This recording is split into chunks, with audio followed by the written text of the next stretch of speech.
LeBron, Israel. I'm Captain LeBron, Israelite school of GEN, the Commander GEN.YAHANNA, inviting all Black Native Indians out to the 5th annual Fire Weekend. Shalom, Israel. Come to the Fire Weekend, man, in Chicago. Midwest Fire Weekend. You know how we get down. July 21st to the 24th. We're going to be in Chicago. Step back from the flame. You got a lot more to lose, man. It's Under the Midwest Rock, being set, captain of 13,000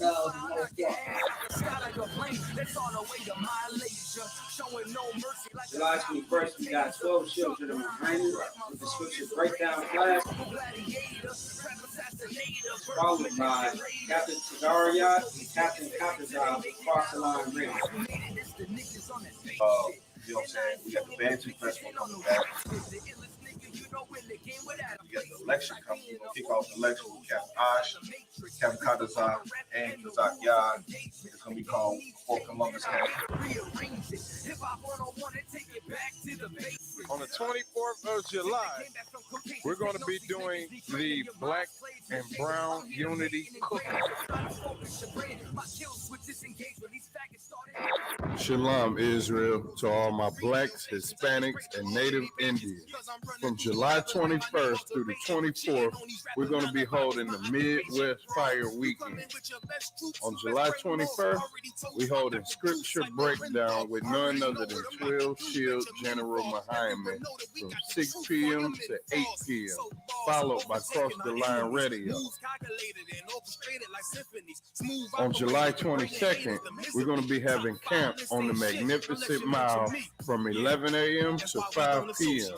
And guess what? Commanding General Yohanna will be speaking at 3 p.m. We're going to be located at 401 North Michigan Avenue, Chicago, Illinois. After that, we're going to have the Before Columbus Came lecture from 6 p.m. to 9:30 p.m. located on 9909 Roosevelt Road, Suite 100. On July 23rd, you can catch us at the Bantu Festival from 10 a.m. to 10 p.m. We're going to be located at 1130 Midway Place Science Park, Chicago, Illinois.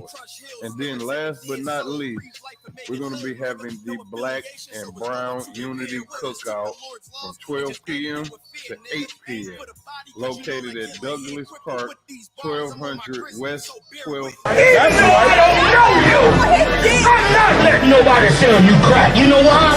Because I never saw you before. But you a black man like me. And it's worth something. This is BLACKWATCH with Commanding General Yohanna, the only man to lead blacks, Latinos, and Native Americans. God made man on this earth. The white man he made man. God made man. God wants man to obey him. Bringing you real news. We don't need a black man in the White House. We need a black man in every black house. For many years, there's a lot of black people who didn't realize how deep the racism of white America was. You ain't gonna do nothing unless you decide where you gonna stand at with the Most High. This station is now the ultimate power in the universe. Righteous solutions to issues plaguing our nation. Boy, you better wake up and see the power that is within blacks, Latinos, and Native Indians. Join us every Monday from 9 to 11 p.m. BLACKWATCH. Let the show begin. That explains why Kenneth Lyman is whatsoever to me. This woman we'll call Mary is worried. Yeah. What's going on, Israel? And that's ISUPK.com. Yeah, you was right, Marah. Is the website. I saw it when it came up. We doing it up live like we do every Monday night. I got the heavy hitters in the building with me. General Muhammad, give it up. General Ma'aka'ala, give it up. General Hazat Yan, give it up. And Marah Yadaya and Ibad in studio with us, holding it down. What's going on, Israel? Now, before I even get into the stories, I'm going to tell you what I'm going to tell you about in a second. I'm driving Marah crazy with this camera, so lock it, bro. All right, we can get it. We'll get it down the line a little bit. Yeah. All right, but yeah, we all right. Anyway, I'm gonna come in the game in a minute, y'all, and tell y'all a story about an article that was written about us. First of all, let me say this: big shout out to General Muhammad for making the trip up to Canada. Okay. And big shout out to General Kabbalah Moth for helping to build that Canada, those Canada camps. And big shout out to Officer Aban, super genius. Big shout out to him as well for doing an amazing job. And of course, big shout out to all the brothers and sisters in Canada, you understand, that's holding that troop down.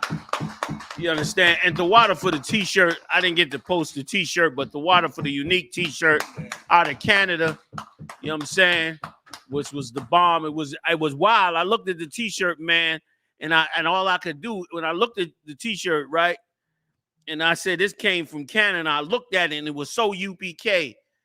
And all I can say to myself is, man, it was like, I know, listen, I'm old. I can get emotional sometimes. Y'all ain't gonna keep me on that. Listen, I'm old. I did my all you getting out of me now is gravy, all right?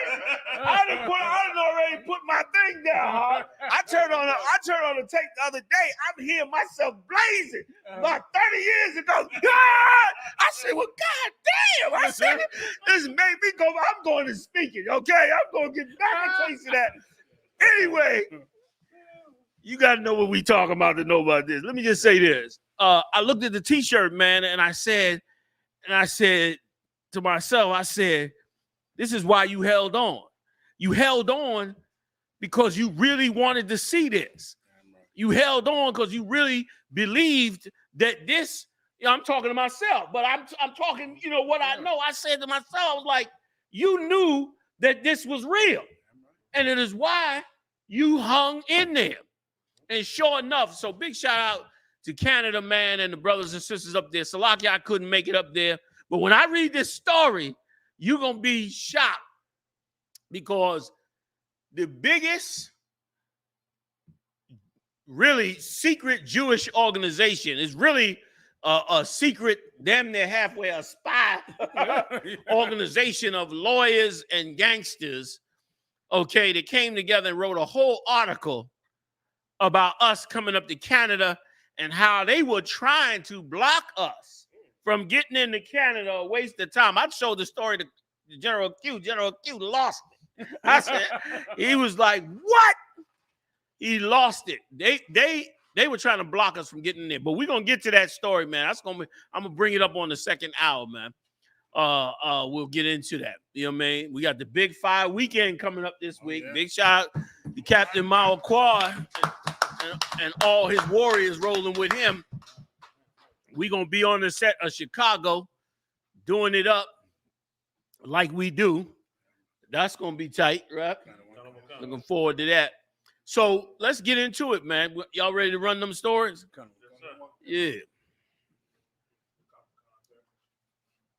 Buffalo suspect Payton Gendron pleads not guilty to hate crime charges. This animal said he pleaded not guilty to hate crime charges after all those people, those elderly people he murdered up there in Buffalo. And the fact that he's even alive is ridiculous. Wow. Is once again further proof that policing is done based on racism. This is not based on police procedures. It ain't based on none of that. Whole full-out mass shooters walking away without a scratch on them. Dylan Roof out. They said Dylan Roof is running street gangs in South Carolina, inside prison.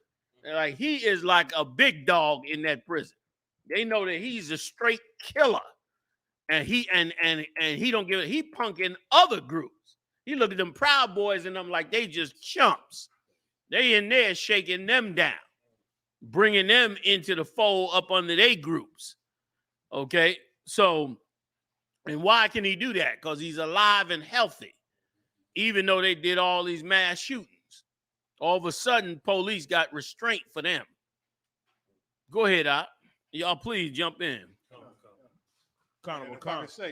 Get down, General. And listen, it show you not only the police force, but the whole court system is geared toward our oppressor. Because the fact that he can plead not guilty for a race crime when on the video is proof that he did it because of race. He said, oh, sorry to the white guy. You know what I'm saying? He had it written on the gun. Right, on the gun, you know. And then, you know, we get punished when we plead not guilty. Like, if we don't take the plea, black and brown people, if we don't take the plea, you know what I mean? And if they say, listen, you can fight it, but you may get more time. That's our punishment for fighting and trying to, you know, stand for our. They mad as hell.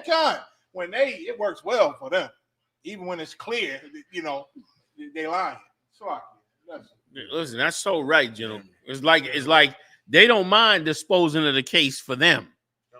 You know what I'm saying? Like, they don't mind disposing of the case, you know, to get the white boy out the news and to get the case out the news.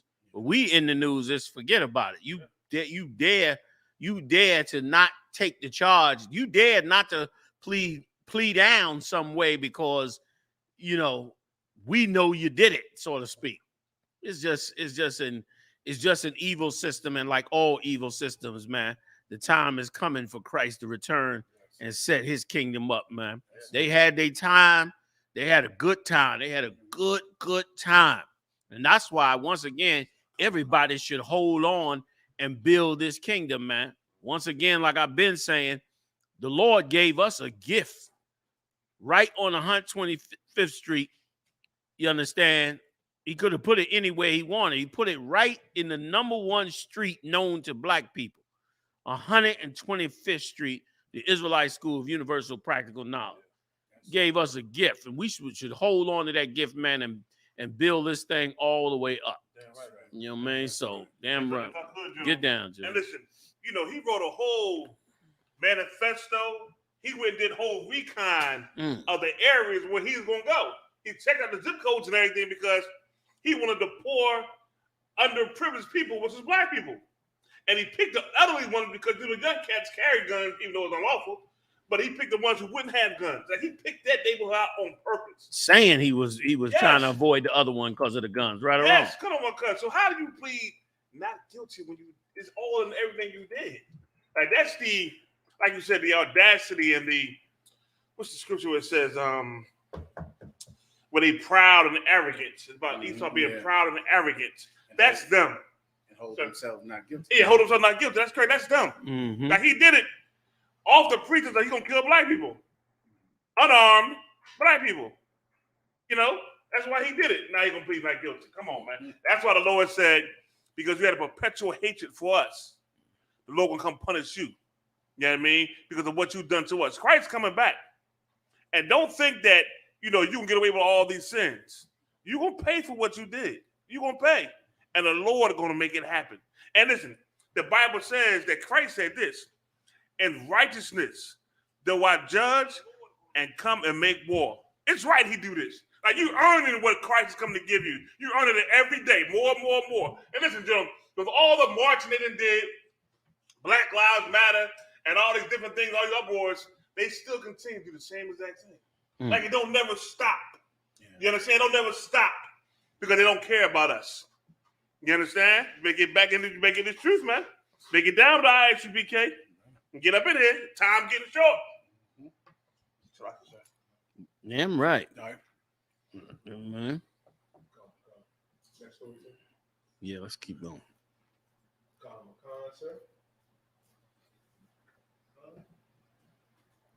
And just real quick on that story, this cat was part of online groups.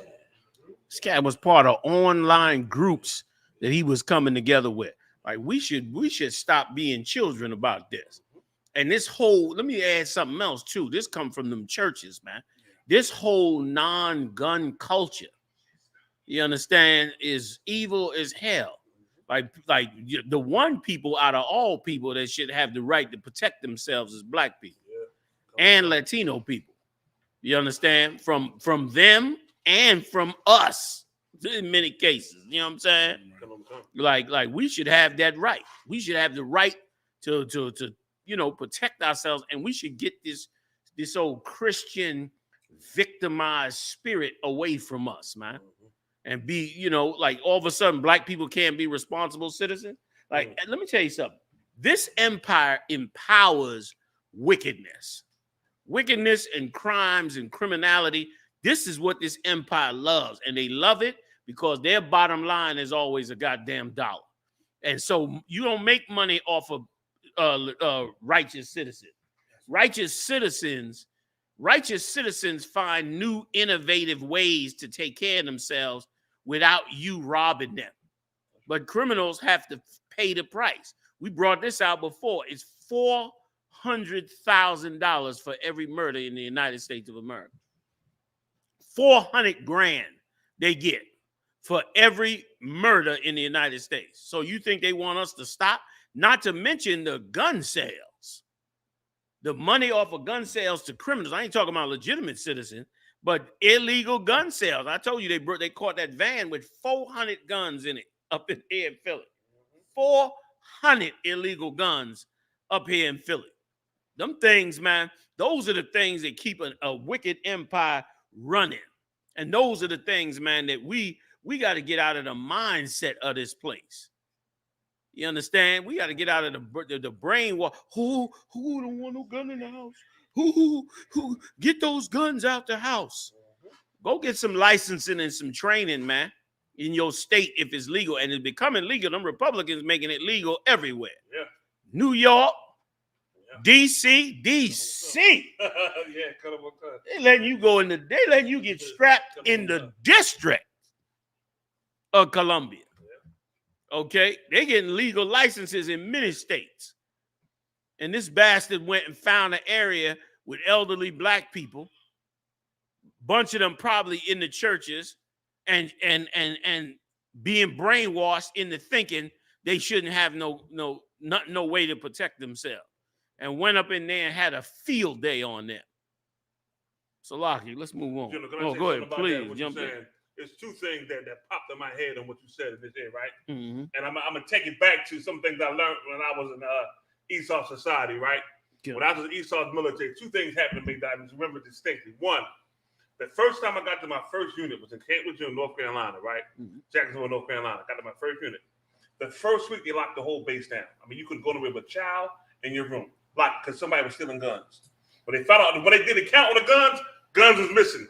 Base locked down. You couldn't go nowhere but from your barracks to the child hall, back to your back for a week, trying to find them guns. Now, how guns get stolen off a damn military base? And I'm like 20. I'm like, damn, how the hell did this happen? Now, I'm a little ignorant to the whole fact, but that's what goes on out here. That's how these guns get to these streets.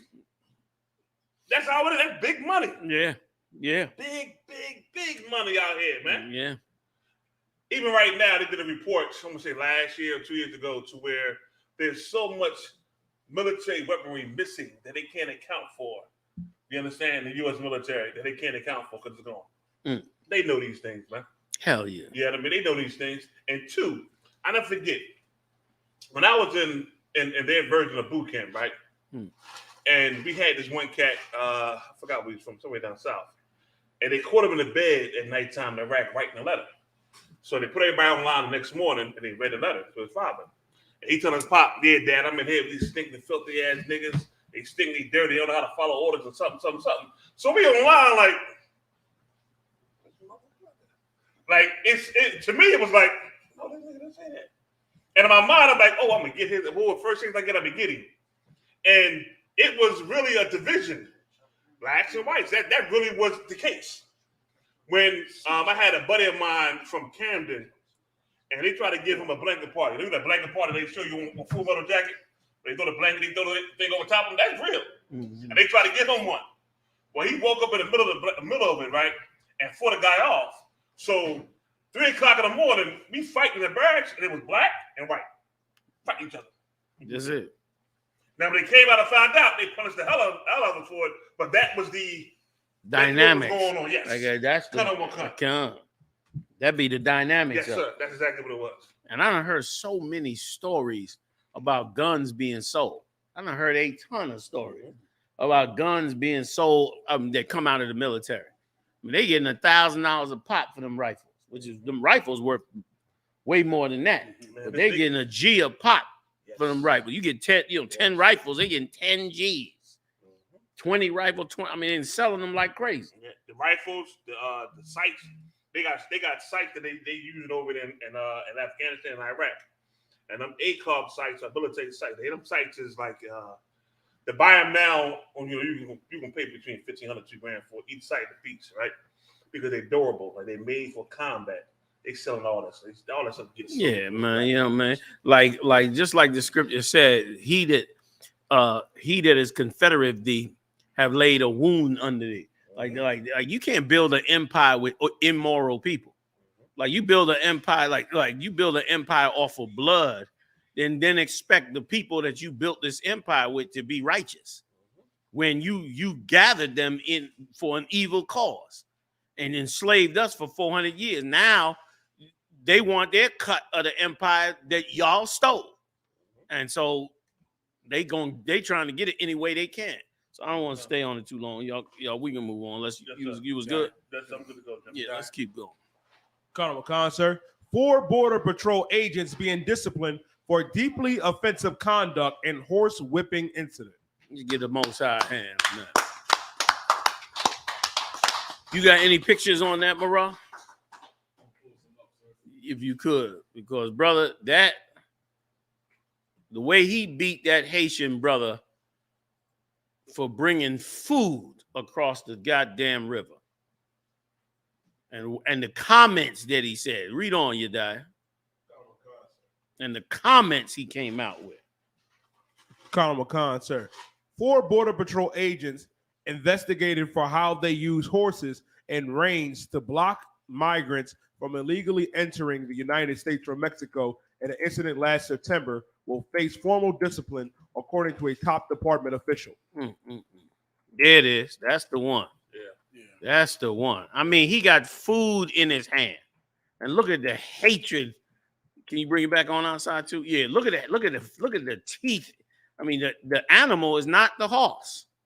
Look at the face of the guy on the horse. That's the one to see. Bring us full screen if you can, Marah. Like the picture. I mean, can you put it full screen for us in here? Oh, yeah. Yeah, throughout. Like, look at this cat's face. I don't know if y'all can see him at home or on your phone. Look at his face. He wanted to kill this Levite. And then the man got 2 bags of food for food. You mean a conscienceless animal would treat you like this over food. Over food. And listen, and here's what's amazing. He come across the border just to get the food to go back. Yeah. And this monster. And then he said some things. You have in the stories the things he said. Read down in the story a little bit. I didn't mean to jump too far here, but you got to see this here. This is an animal, this cat here. It doesn't have to say what he said. But he said something to the effect of, that's why your country ain't shit or something like that. But go ahead, read the article. I think Donald Trump had called it a shithole country. Yeah, he called a bunch of them that. Yeah, he did. You're right. And that's why they took it up. They took it up because he got loose on them. Look at this here. With whips out. With whips. Go back to that one right before. Look at that. What is that in his hand? That's the whip from the horse. Yeah. And he's spinning it, which means he's trying to reach out and lash it on that cat down there. Listen, and made them drop the food. You see the food on the ground? Mm-hmm. Made them drop the food. Boy, oh boy, America got some punishment coming. Like nobody gonna feel. I bet you when the Lord drowned that Egyptian army, I bet you nobody that heard about it looked at it like, oh man, that was wrong. I bet you the Lord drowned their whole army, and everybody said, well, that's what the hell they get. And the terror, when you read that scripture, you read the terror on the children of Israel. Like they turned on Moses out. They saw that Egyptian army out coming down on them. And they got so scared, they turned on Moses after seeing miracles. After seeing miracles and getting pulled out of Egypt, they looking at this army, and this army is so damn vicious that they turn on Moses and say, man, you brought us out here to die. Because as far as they're concerned, there's no other power above the power of the Egyptian army. So you must have brought us out here to die, because nothing, in their mind, nothing will save us or deliver us from the Egyptian army. Like, that's crazy. That's fear and terror that we lived in Egypt. And brother, that's what's going on right here. Food, y'all. This is food. And let's not forget how they was pouring the water out at these borders. People was leaving waters just because there was so many of them, and they, was jammed up. And these border patrol was pouring the water out, so they couldn't even get the water. Pouring the water out. Pouring the water out. From people who have done walk for miles and miles and miles, making it worse for them. That's why the punishment, brother, that's why all this, the monkeypox, the virus, you understand? All kinds of things. You know what I mean? Memorabilia coins, Mashak? Explain that one to me. Memorabilia coins. Let me see. Oh, you got the coins. Oh, man, no way. Oh, man. Let me tell you something. Mashak said that Mashak is showing me out. Are these real, Mashak? No way this could be real. That's it. You got it right there. That's it.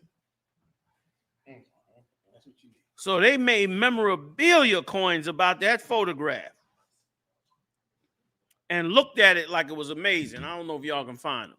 If I could, sir, if I could, just to give more proof on who a prophet of God is and who's not. Yeah.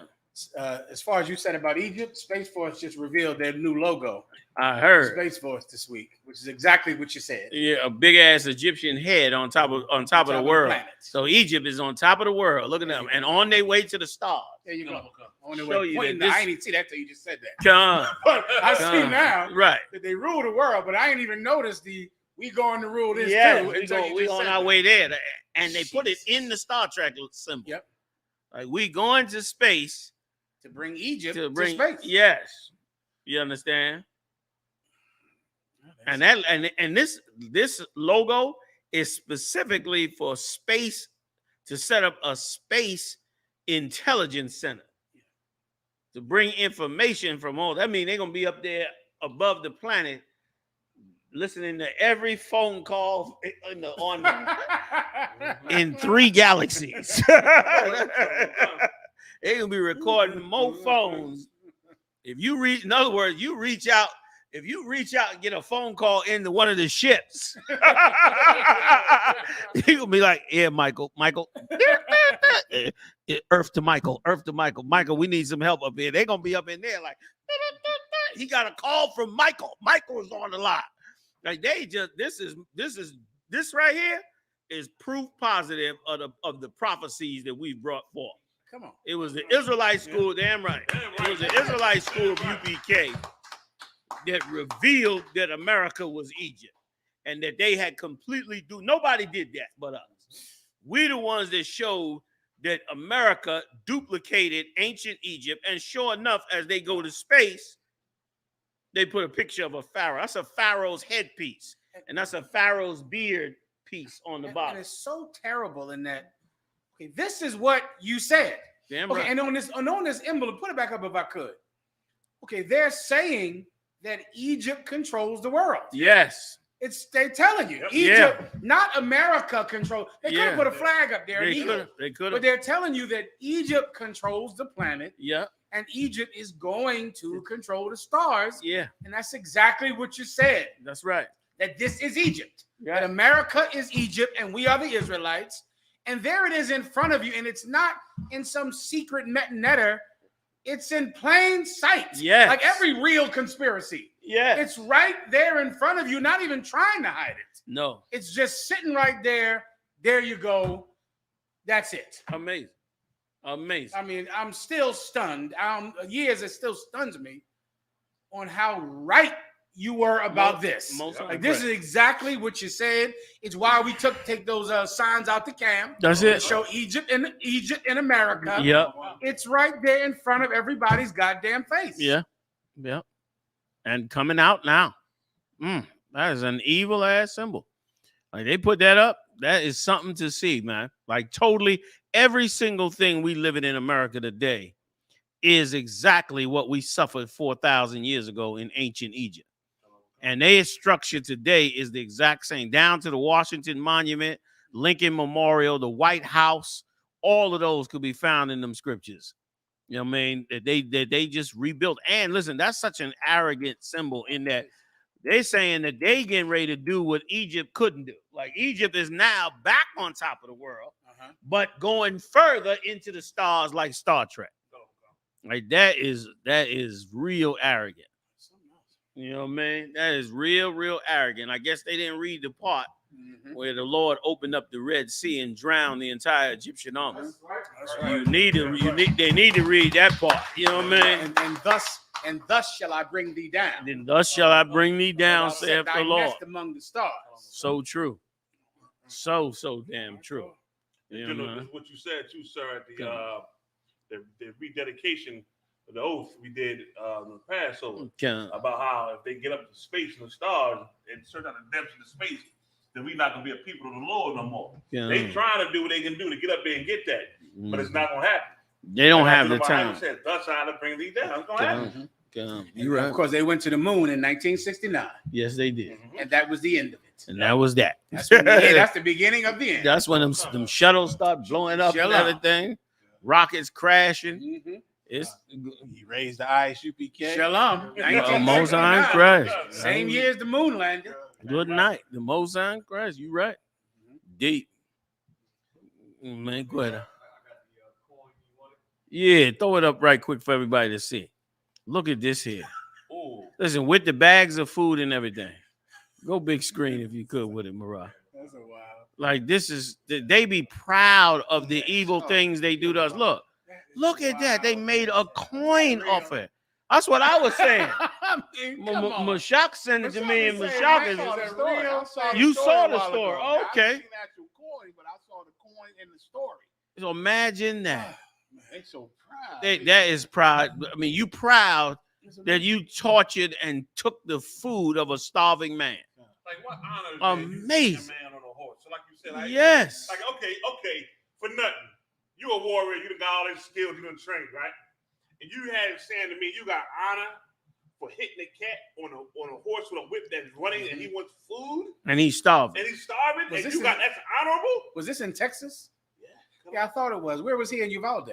Yeah, exactly. Where was a big tough man at? Yeah. Where was John Wayne at in Uvalde? Exactly. I think he was running down that hallway as fast as he can, away from them bullets. Yeah. Oh, I think he was. Yeah. Oh, yeah. I think he was scurrying down the hallway. Yeah. As fast as he could from them stingers coming down that hallway. God, looking for an answer on the radio. Oh, he's tough out there.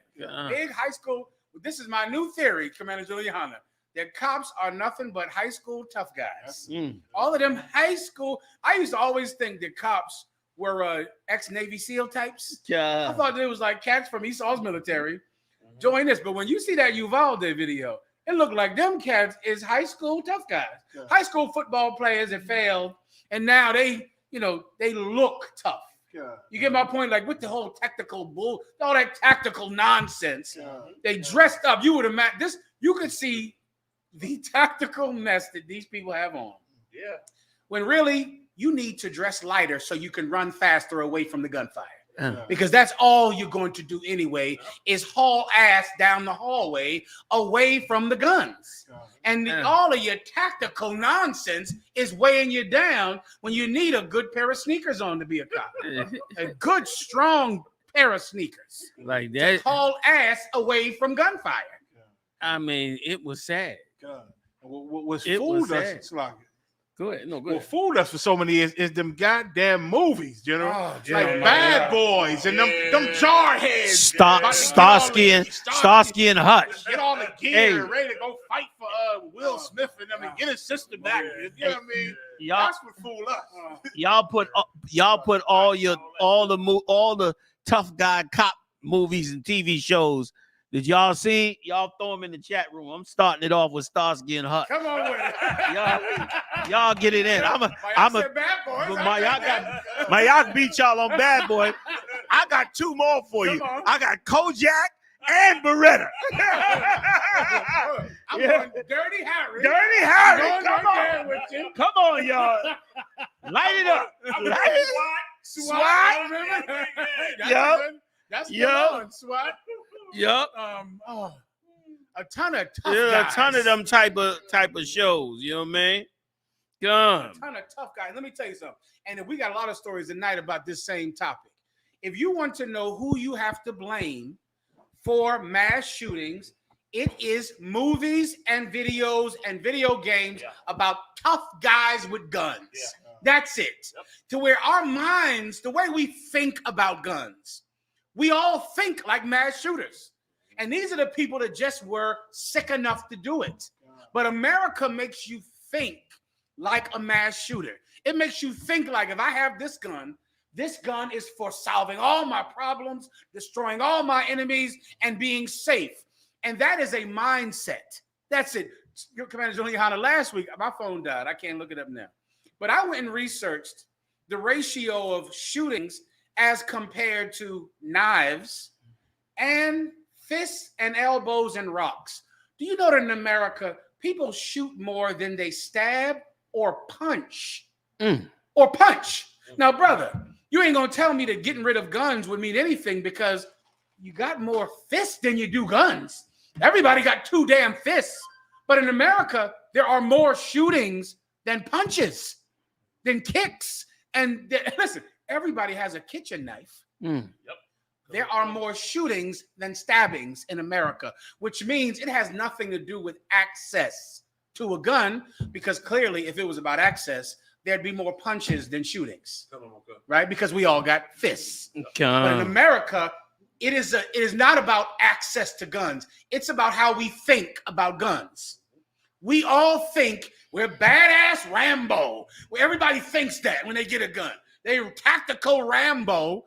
And these sickos are just the ones that go live out the dream. Yeah. That's it. When you got to stop the dream. You got to stop thinking about a gun. If you thought about a gun like a kitchen knife, then the thing would sit in your drawer and you would only pull it out when you need it, like you do a goddamn kitchen knife or your fist, which you only pull out if you need it. But a gun is not your fist or knife. A gun is some magical justice, magical thing for killing enemies, and it's magical, and that's from the white man. The way we think about guns. Sir, that was ingrained in my head when I was in the Esau military boot camp. What you said is exactly what they trained in our head. Like, I came out of there, and I thought I was the baddest cat in the earth because of what I was just trained on. And it had to do with their gun. They give you a mantra. And when I saw the movie, was it Full Metal Jacket or the other one, where they make you sing this mantra before you go to bed? They do that. About you and your firearm. I mean, you and that firearm is one. You know what I mean? And how you tie yourself to that firearm. It's almost like that firearm is a part of you. It's your every being. You understand? And you as good as that firearm. Everyone is that man with that firearm. And that stayed in my head for a long time in the military. You know what I mean? When they ingrain that in your head. And every 21-year-old kid thinks the same thing. Right. Like, a gun is really in your mind. It's more a magic wand than weapon. It's like a magical thing that once you get it, problems, threats, everything, as opposed to your kitchen knife, which can kill people, but it don't have any magic in your damn mind. Mass shootings come from white society. It's how white people think. It's Jesse James and Billy the Kid going nuts. That's all it is. The same exact garbage that they push in everybody's minds. When you're weak and when you're small, you get a gun, and now you're big and you're tough, and everybody has to listen to you, and you get revenge. And now cops are high school tough guys. I mean, with more armament on than a goddamn tank. That doesn't give you courage. It doesn't make you brave.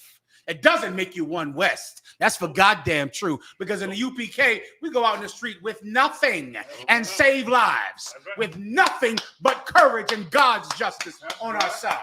Yeah. You want to say something?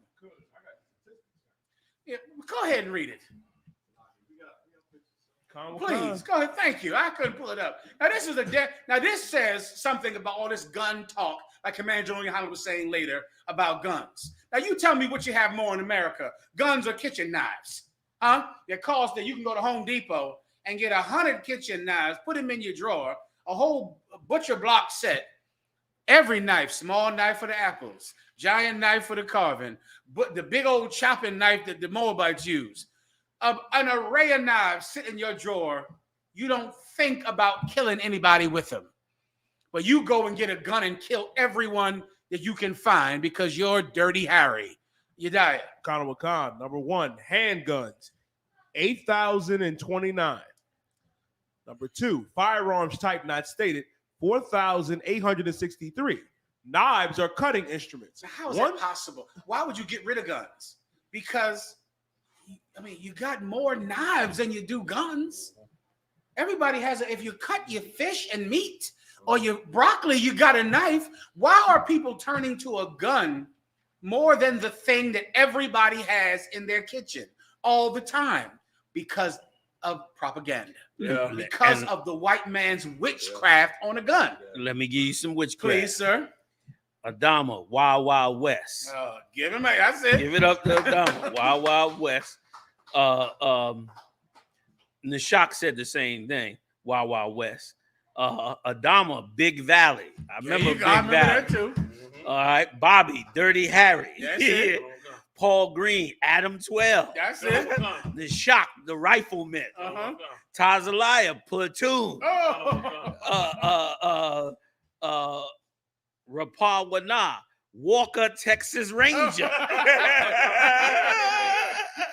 Who else? Nashak, Magnum PI. Paul Green, Beretta, Rick W, Die Hard. Which other ones, y'all? Go ahead, Adama, Rin Tin Tin, Law and Order. And let me tell you, Law and Order was a real training program to teach cops to abuse black people. That's it. You watch Law and Order all through that whole series, black people being misused and mishandled. Amon Above said Training Days. All your zombie movies. Lord Rain said Lethal Weapon. Ayashi Allah said Miami Vice, 18, Jump Street, 21 Jump Street, and New York Undercover. Rod the God got Boys in the Hood. The Shot got Equalizer. All right. My Aisha Allah said, they ran, damn. He said they ran the Cops episode for 25 years. Yeah. Go ahead. Colors. Another one. Ayashi Allah said Dukes of Hazzard. That's it. Death Wish and with Charles Bronson. Yep. All Western. Just pick your Western. Colors. Anyone, right. Chips. King James said right. Chips. Tazalaya said Death Wish. Adama got Chips also. I mean, I done went through this whole Mall Cop. Paul Bart's Mall Cop. Animal Sniper. Instinct. American Sniper. I mean, so many of them that taught us how, you understand, to think about being a cop and having guns. Like America's teaching that, because once again, it's so profitable. The funeral homes get paid, the courts get paid, the cops get paid, the detectives get paid. You know what I mean? If the morgue gets paid, there's so much money involved that they keep that madness going, man. Keep us destroyed. And what's the lowest one down there you die? What? It's 4 deaths. Explosive. All right. Well, you can't get them good. But what are fist and punches and hits and all that? Conor McCon, sir. 662. And what are gun deaths? Conor McCon. 8,000. Come on. Access got nothing to do with this problem. This ain't about access. Come on. If I may, sir, the gun depths is split into 5 categories. So it's 8,000, 4,000, 900. Then this has nothing to do with access to a firearm. This has to do with the mindset that's been taught in this empire and especially to black people. And the church has been the main one to be used to put you in the mindset of a slave, to put you in the mindset, and you know what I mean, and a mindset that this is something to be afraid of having, when any human being that is not trying to be, that is trying to stand up on their own 2 feet, would want everything they can to both protect themselves and to do the things they need. That's why hunters and all of them, that's why they all join the Republican Party. Yep. They join the Republican Party because they go out and hunt for their food most of the time. And when they go out and hunt, they think differently than you and I think. And it's such a slave mind. You got to go to the supermarket to get your food. So when you go to the supermarket to get your food, normally you would need a gun. So in your mind, it's easy to get you to think having a gun is something frightening, when that hunter loves that gun. That gun is his best comfort out there in the woods, knowing he got to kill something out there. And let me tell you something else too, man, if I could.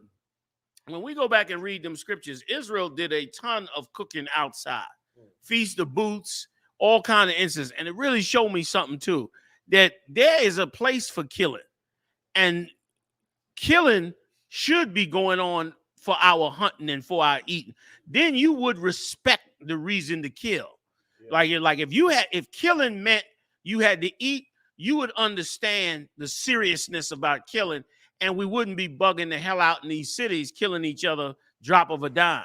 Because you would realize how important, like for every brother we got to kill among ourselves, we don't realize how much we losing when it comes to having to kill, when it comes to other nations oppressing us.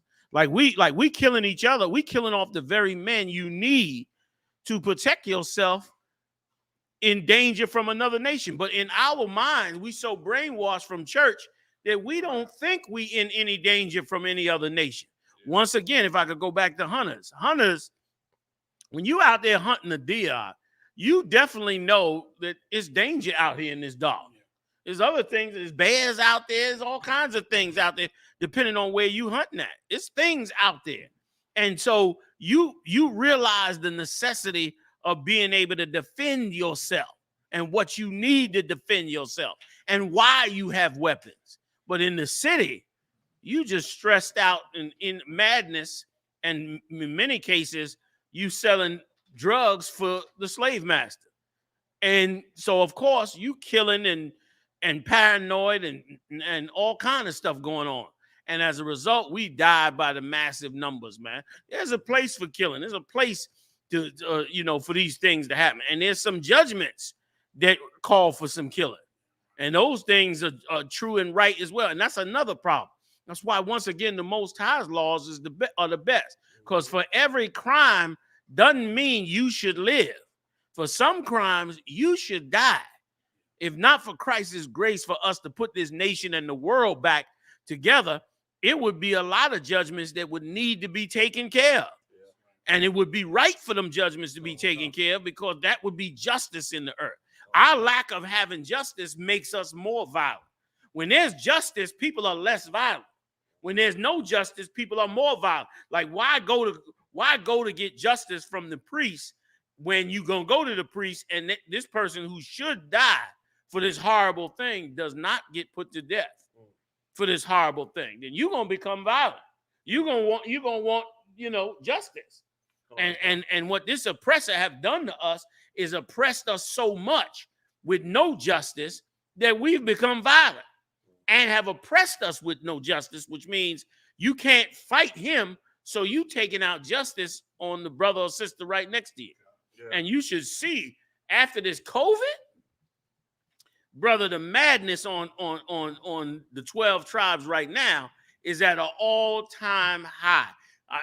As I'm out here and I'm seeing these streets, I'm looking at Jake's and the tribes and everybody and how they operating and moving with each other. Everybody is on the ready to go 0 to 100 at the drop of a dime. Cars pass each other or something like that, and it's arguing and back and forth. I watched a Amazon cat get out of his truck in Amazon. A little kid riding by on a bike.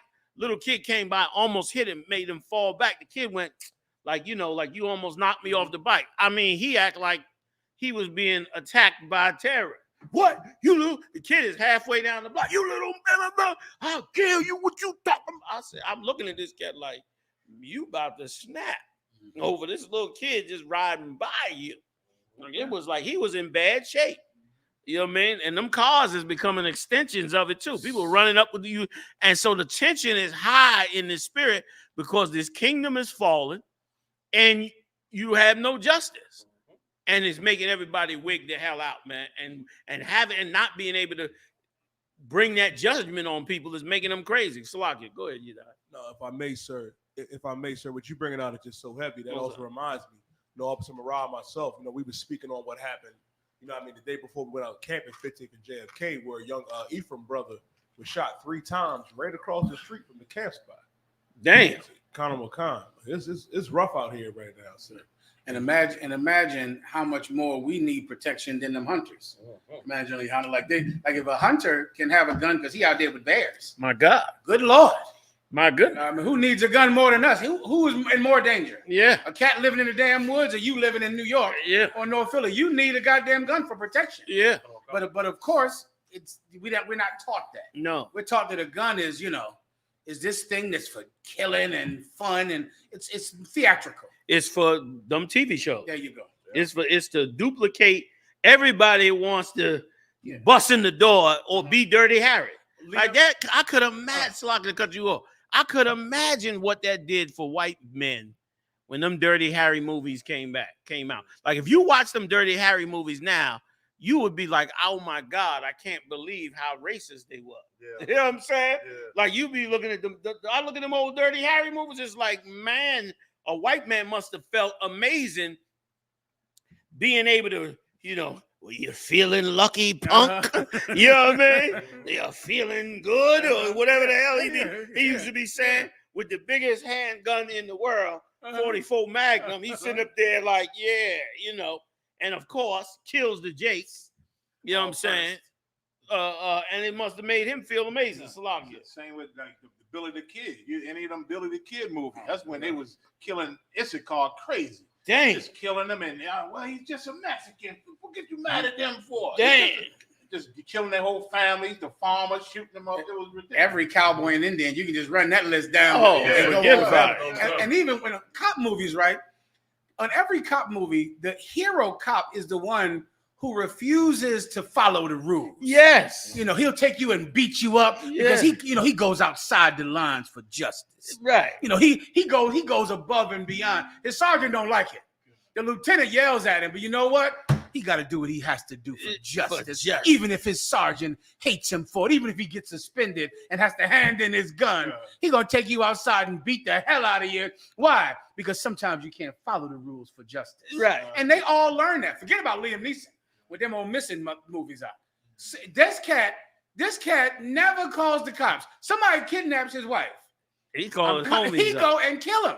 Yeah. And white people are watching that. Yeah.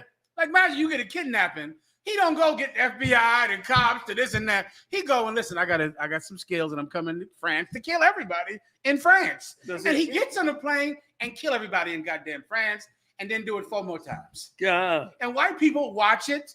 And that is what they want. They don't, that's a gun.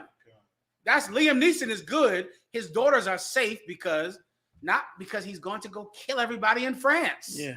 Who takes his daughters and it takes his wife. And white people watch it. 21-year-old kids watch it. And feel amazing. Watch it and go do it. And listen, and if I could, black people watch it and go out and kill black people. Like you go out, you already know you can't be dirty. You can't point at the white businessman and say, "Are you feeling lucky, punk?" He owns the block. So he's your landlord. You can't tell him. You understand? You can't, barrel him down.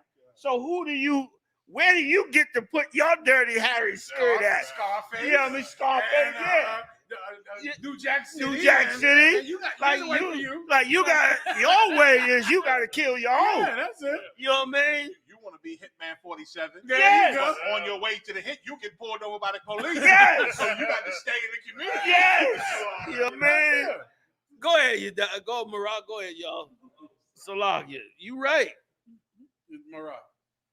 Salak, if I could, sir, is a movie out right now that Kevin Hart did, right? Called Man in Toronto. Yeah, he's with the bodybuilder, the wrestler. Conor McCon. Yeah, I heard about it. I ain't go see it. What's the name of it again? It's called Man in Toronto.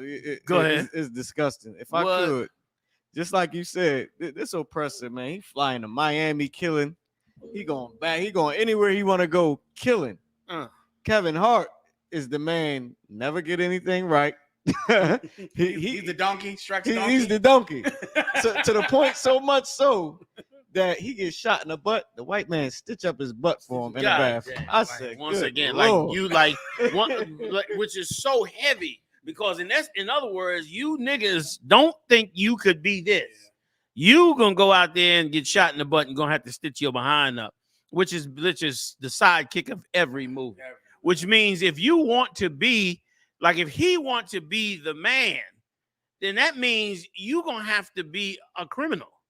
Like you watch them TV shows, and matter of fact, I remember, just come to me now, just add one more quick point on it and pass it to you, that I remember in New York and knowing cats around and all of that, and I remember them, all of the gangsters used to watch Scarface and used to have the tapes in their house. Remember that? Yeah. And they would watch them movies because the only way they could do those things was to be a criminal. And so it sent us into the wrong direction when it made the average white man feel like really he's a cop. That's why so many of them pretend to be cops. Like they catching so many Edomites now faking to be cops. I think they all think they are. I think that they all think they are. When they killed Trayvon Martin. Yes. It's like in their mind, they're law enforcement. Boom. All the time. Come like on the Karens. The Karens has always turned everybody in. I think every white person believes they're law enforcement. Can I give you one last movie, which I have not seen? Which when I saw the commercial, I said, this is so irresponsible of these lustful money-making people. Now, you know about the Capitol, when they stormed the Capitol, right? Right. Trying to kill the vice president, trying to kill Nancy Pelosi. There's a movie out now. The brothers can get the description if they want. It's called The Terminal List. Now, it's on something right now. I heard of it. The Terminal List. And this story is about some Navy SEAL unit that went over to some country and 12 Navy SEALs got killed. Well, the one that survived found out that they were set up by people in the government, meaning their own government. You know, some generals, some congressmen set him up. And he comes over to America and kills all of the government. I said, why would you make this? I'm watching it like, they know what just happened. They know that they this just is a movie stormed the about Capitol. some military guy killing all of the government. And the movie is out now. I said, that lust for money must be, it must be insane. It must be more than I can understand. Because you would say, well, we can't make a movie about an ex-military person killing everybody in the government, can we? Because we just had a problem. Yes, we just had a problem. But you can. It's called The Terminal List, and it's out right now. Damn. Go ahead, you guys. Salaki. Damn. You sure? Go ahead, Barack. Go ahead. Y'all chime in. Go ahead. If I could, I just want to give a big shout out. I know Commander GEN.YAHANNA always wants this. Big shout out to all 1,400 people in the chat, man. Go ahead, get them likes up. Good night. You know what I mean? Commenting and everything. You got so many movies. I'm trying to show them all. It's unbelievable. God. It's a lucky, but big shout out to y'all. God. Damn right. Damn right. We're moving on. Can we play the Uvalde, the video? You want to say something, you there? Oh, please, go ahead. Conor McCon, sir. Uvalde investigation details law enforcement's systematic failures in school shooting response. Keep going. Conor McCon, sir. Texas lawmakers release report of Robb Elementary school shooting response. A committee of Texas state lawmakers investigating the police response to the Robb Elementary school shooting in Uvalde released a 77-page report detailing systematic failures and poor decision-making from those involved, according to a report. They had no leadership. Go ahead. Poor leadership did that. Poor leadership messed that up. Keep going. Conor McCon. The Texas Tribune reported that it reviewed the committee's report that detailed how the gunman's family was unable to recognize warning signs, how the school district strayed from its safety plan, and how police disregarded their own active shooting training. Yeah. And let me tell you something, if I could. I know you're getting ready to drop the video. Let me tell you something, if I could. That's why eventually the UPK gonna be policing the people. After a while, we gonna be the ones. And listen, and you know what? And it's the natural thing that happens in other countries. You go back and check out them other countries. You got cats running whole regions of the country, and they running them regions for the country because there's nobody here to be the police force and the military to cover it. So the people get together and create the force necessary to repel somebody trying to harm them. And this empire too, this empire going to devolve after a while. And then the Uvalde is going to have to take care of the Uvalde. Because had them parents been the deputies, they'd have went up in there, man, rocked that whole zone out. They wouldn't have been caring about radios and door locks and stupid nonsense. They'd have went in there and rocked the hell out of it. And eventually the Lord going to raise this nation up to be on that level. Slaki, go ahead. If I could, sir, that these police officers put their lives in front of the lives of those children. Yes, they did. And that because they don't love those children. And what I commanded General Yohanna is saying, you're going to see traditional infrastructure in America that you always depended on. These institutions that your grandmother believed in, that your grandfather believed in, these institutions are going to fail you. The Christian church, the politicians, the police, they're going to be proven incompetent and inadequate. And that's exactly what you saw happen in Uvalde. People would trust the police at a time like this. Yes, sir. This was the perfect time when you believe you need the police. And they're going to prove themselves to be inadequate to that job. And the UPK will prove themselves to be up to task, brother. Yes, sir. I pray you understand Yes, that. sir. We'll prove ourselves to be up to task. Your Christians are not. Your reverends are not. You saw that happen with what? The coronavirus. The coronavirus epidemic was the perfect time for a preacher to step up and lead the people. It was a plague among the people. A biblical plague happened on this planet. It was perfect. The stage was set for your religious institutions to step up and do their job during the time of a biblical plague. And they proved themselves inadequate. Yes. They proved that they were not up to task. And the UPK proved that we are up to the task. And you're going to see it happen with the police, with the supermarkets, with the hospitals, with people who you just grew to trust over time and believe they could take care of you. One day you'll realize that the Israelite School of UPK is the new institution that's going to lead blacks and Hispanics. So if I could, damn right, if I could. Also, it proved to us a very, very valuable lesson. This pandemic proved us a very, very valuable lesson. And the lesson that we should have learned from this is that dancing is only to relieve stress. Like dancing don't never bring God nowhere. There was debate before this. Yeah, it was. Remember, before this, it was Holy Ghost fear. Before that, and everybody thought that God was in the room until the coronavirus come to find out that's just to relieve stress. You might as well go to the club. The same damn thing. Now we learn. Now we see that it was a waste of time. Like our churches are the worst institutions in the world. And listen, and waking up our people, I don't even want to go into that, but it's the worst thing that ever could have happened. You got more of the story? We need a video from Uvalde. Oh, okay, yeah, bring that in. Can I bring something out, General? Yeah, damn right. Jediah, give me Isaiah 31 and 1 and verse 3. Because like you said, the churches is the problem. And the churches are the one who are endorsing a lot of these police departments to get them want to come into the neighborhoods and do certain things. Listen, you're right. If I could real quick, yes, a lot of these laws that were passed to abuse black men and women, it was done by churches. Yes, sir.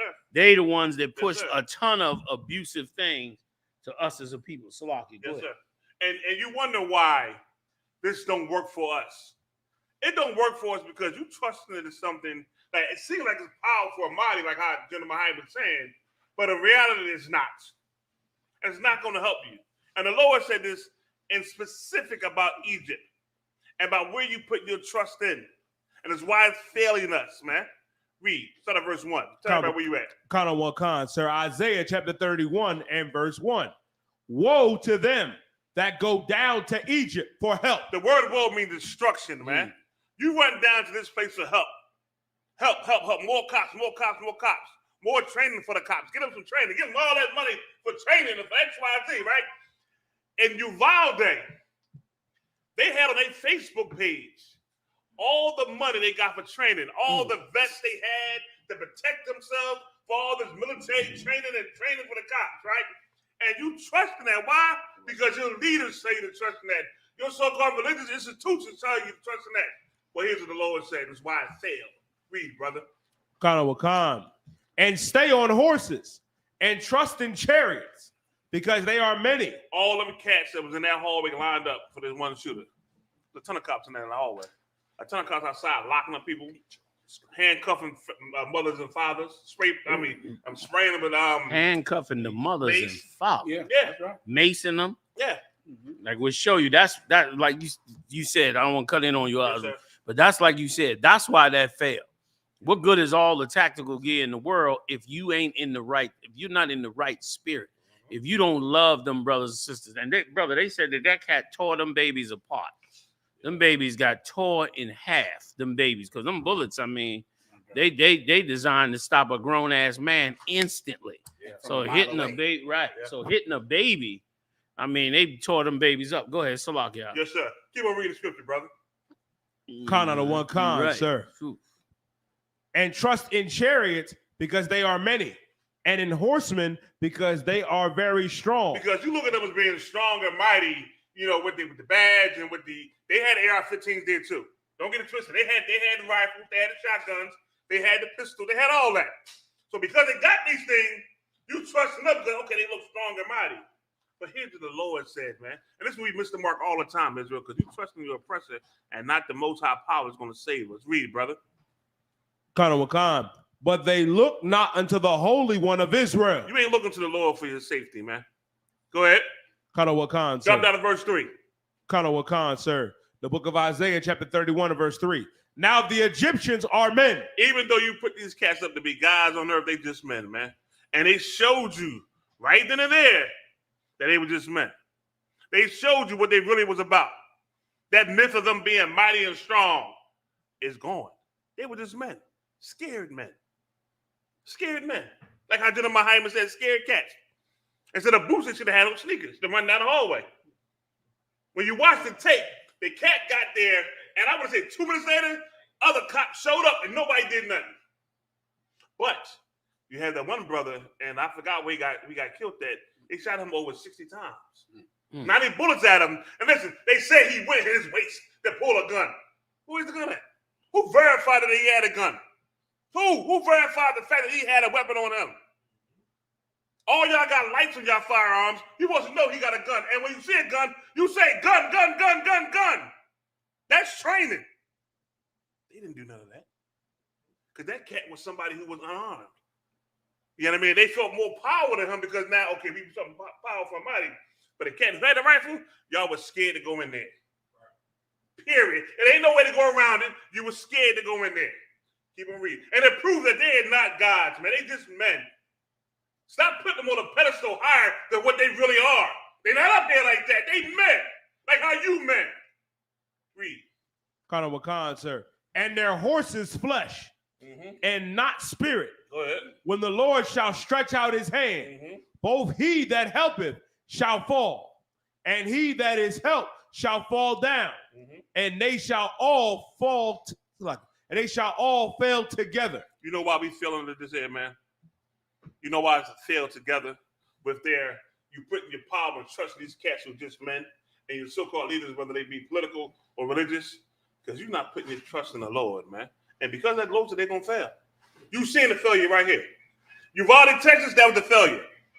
That young brother that got shot at over 90 times, got hit by 60 times, was a failure on a religious institution and and the menu propped up. It's a failure on all levels. Why? You put your trust in them more than the Lord, man. That's why it's a failure.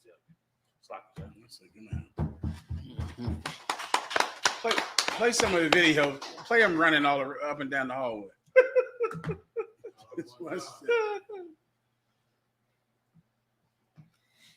From the House Committee Chairman. We will get more into what his report uncovered in just a minute. But the city of Uvalde showed the victims' families new edited footage from the body cameras worn by Uvalde police officers. Then the city released those videos to the public. Like the hallway surveillance video that was leaked last week, today's video helps us understand what happened and what did not happen inside Robb Elementary. Matt Howerton walks us through it. Shots fired! Get inside! Go, go, go! A new perspective from the darkest day in Uvalde's history.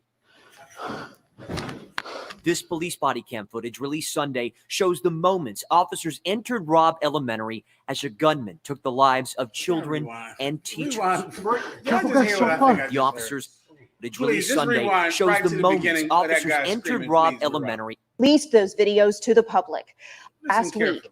Today's video helps us understand what happened and what did not happen inside Robb Elementary. Matt Howerton walks us through it. Shots fired! Get inside! Go, go, go! A new perspective from the darkest day in Uvalde's history. This police body cam footage released Sunday shows the moments officers entered Robb Elementary as a gunman took the lives of children and teachers. Careful, guys, shot fired. The officers seen in the hallway inching towards the classroom with the attacker inside. But they retreat after taking fire. The police response highly criticized after this moment by state officials. Instead of confronting the gunman again, officers can be seen waiting for backup. At this point, the gunman has been inside the classroom for at least... Pause it, Mariah. Okay. That's why the scripture said you put your trust in these cats that have just met. You understand me? And not nothing spiritual, man. You know what I mean? I can speak on it. I'm gonna speak on this here because I've been through this here, and I've been through a part where Cat was shooting down the damn hallway with a cul-de-sac shooting at the cops, and I've been through this right here. So this is a part that kills me. When you train and you really train, training kicks in. It's like it takes over. You know what I mean? We train with something or you're in a situation, the training is supposed to kick in and supposed to take over your mind. To where now you ain't afraid of what's gonna happen. Your training kicks in. You can tell these cats ain't trained. They have no training whatsoever. And a lot of them cats, like how General Muhammad said, really be cowards, man. That's the key. They be cowards. When I had to go through this here, I came down that damn cul-de-sac quickly.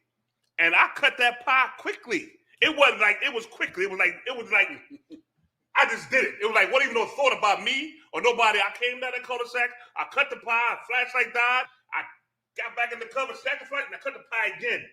And I caught the cat loading 2 guns. He was trying to reload again to have at it because he's out of ammunition. This here is shameful, but it's a wake-up call to let you know that this is not the people you put your trust in, man. You know what I mean? Put your trust in the Lord. And when I got done with it, I was so, after, when it was done, I was so damn, okay, the adrenaline came off of me, and the sergeant came and checked my gun. He said, did you fire? I said, no, I didn't discharge. He said, he said, unload your magazine. I took it out, cleared my firearm, bang, bang, gave it to him. He had to count each one of my rounds to make sure I ain't discharged. I did all that. I sat in the car, I said, 267-847-0721. Ling! And General Muhammad, she would never believe this shit had just happened to me. God damn it. I was like, and I just ran it all down to him quickly. I don't even know if he heard me, but I was just talking so fast. Because now it all got to come out of me. You understand? Yeah. But during that time, you ain't thinking about your safety. Yeah. Your safety, like us when we go to camp, we ain't thinking about us. It ain't about us. It's about our nation, about our people. That's why we doing it. That's why we in the streets teaching the way we teach it and saying the things we say. Not about us, but for our people, man. It's for the nation of Israel. These cats showing you right there, man. Really, to be honest, they really just a button about saving them kids' lives. And you hear them gunshots? Are you kidding me? You hear them? I don't give a damn what kind of gun it is. If I was there, I'd have been in the door. I know exactly how I would have done it the whole nine. You hear gunshots, kids crying.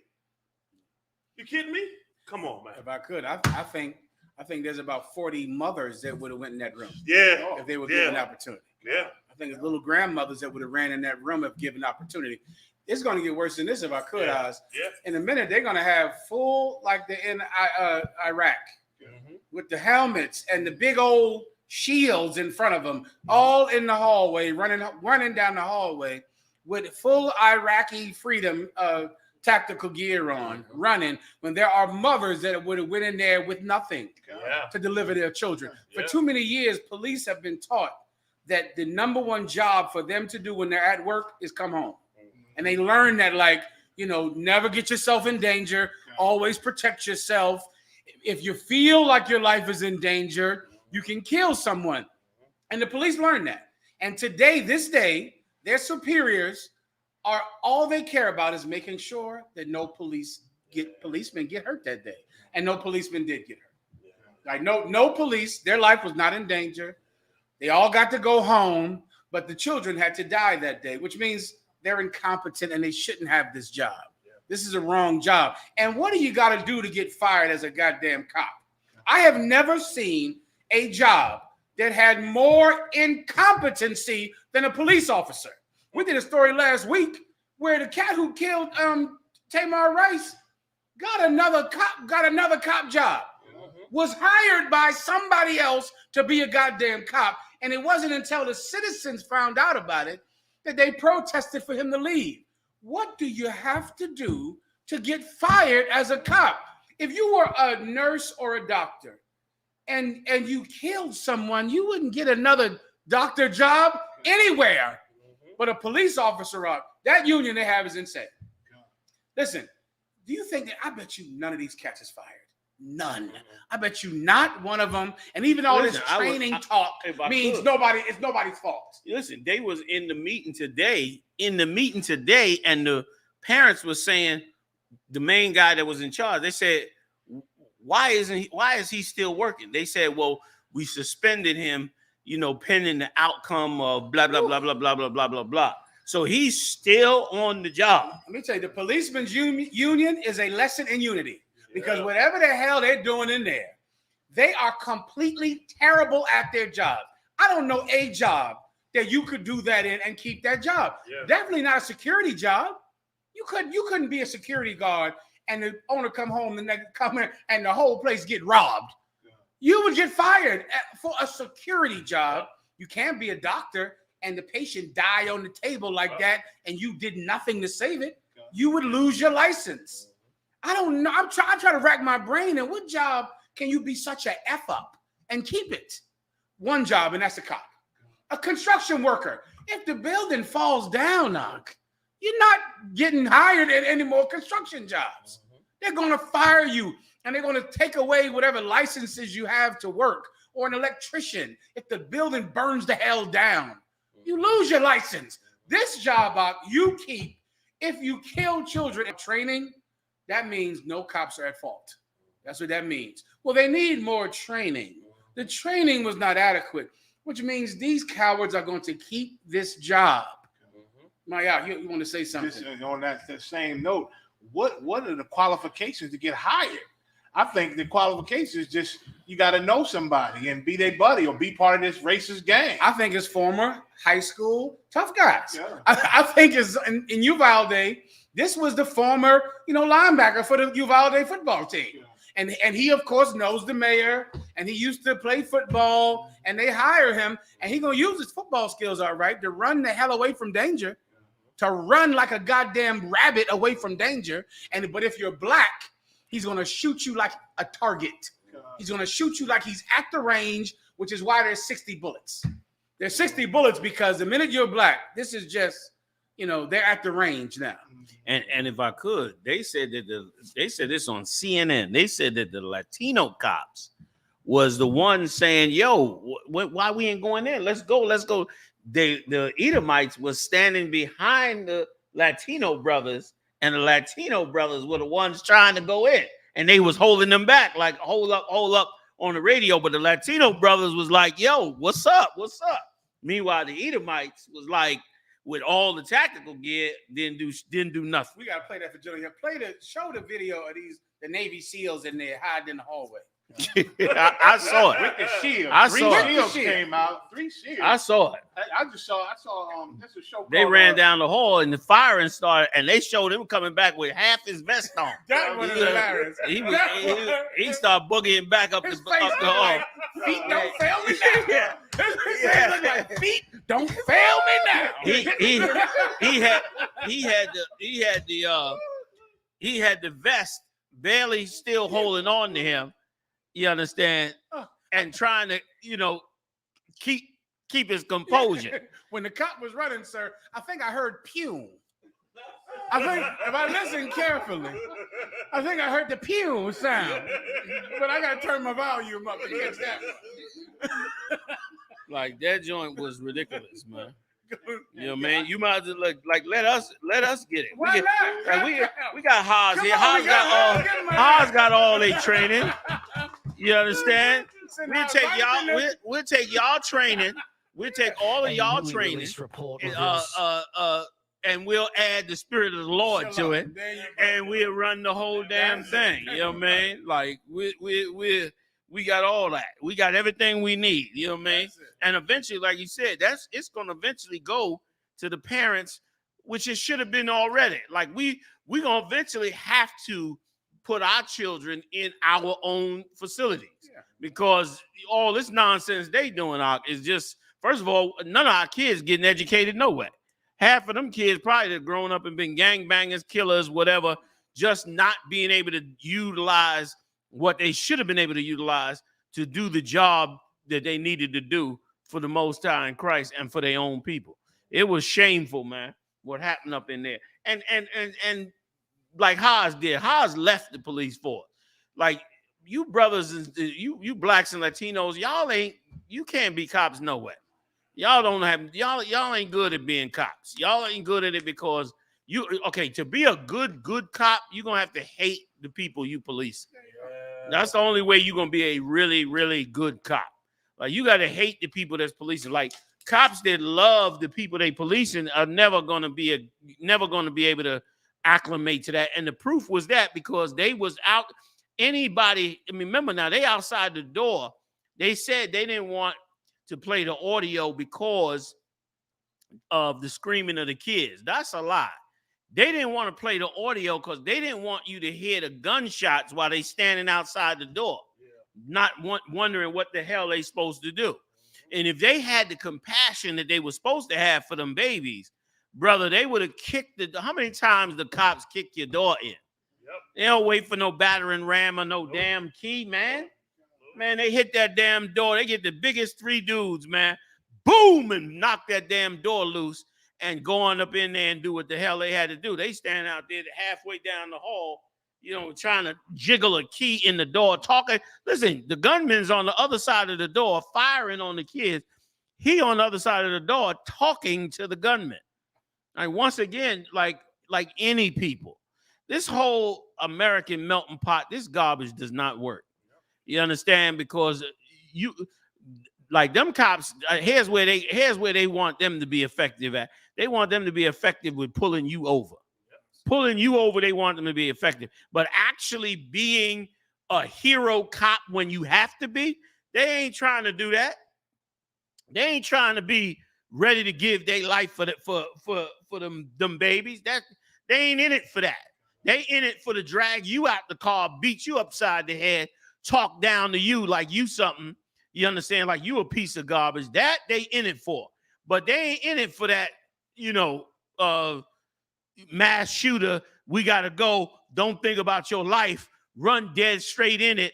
Go hot immediately. They ain't in it for that. That one brother, like I said, on CNN, they showed this brother. It's an Israelite brother. He's telling them, yo, what's going on, man? What, why we can't get in here? Let's go. The Edomites like, nah, we waiting on this and we waiting on that. That cat there, he should be the next police chief. That brother that was on that tape, he should be the next police chief because he cared about them people. You know what I'm saying? And again, them damn movies. There's a movie out where the villain cat, he had a little small army in an underground base. So the government finally, boom, blew up his door and went in with their people, and they had them same shields. And they ran up, the shields going across, they ran up, the cat's shooting at him. He ran at, then when they run out of bullets, they lower them shields, and the next group of cats start firing at the bad guys. Like, they showed, like, damn, they work more. This government, police ain't no joke. But they had the damn shields, and seem like they trying to figure out how to work them. Like, they sitting on the ground, then they moving them, and then when they did go in, the shields are still in back of all the guys. And I meant to ask how is this? Can them shields, I've been wanting to ask this to you for a long time. Can them shields stop a rifle round? Oh, I want me one. Like, listen, I ain't got to wait on nobody. I leave one of them in the truck. I can't even, if that shield can stop a rifle round, I'm going to get the mass shooter. I'm getting you. Give me one of them shields. I run right up in there, man, smoke that boy. You know what I mean? Like, how you going to have the shield? Wait a minute, hold up. How you going to have the shield that stop a rifle round and you won't walk in the door on the cat? That's some bitch ass, excuse my French. They are brute beasts without natural affection. Like, one thing that bothers me about Could Sir is the scene where the guy used a hand sanitizer. I saw it. I had to turn I away. saw it. I didn't like to see that. I mean, babies was dying. Right. Yeah, like He want to make sure his hands. That was a bit much. He want to make sure his hands clean.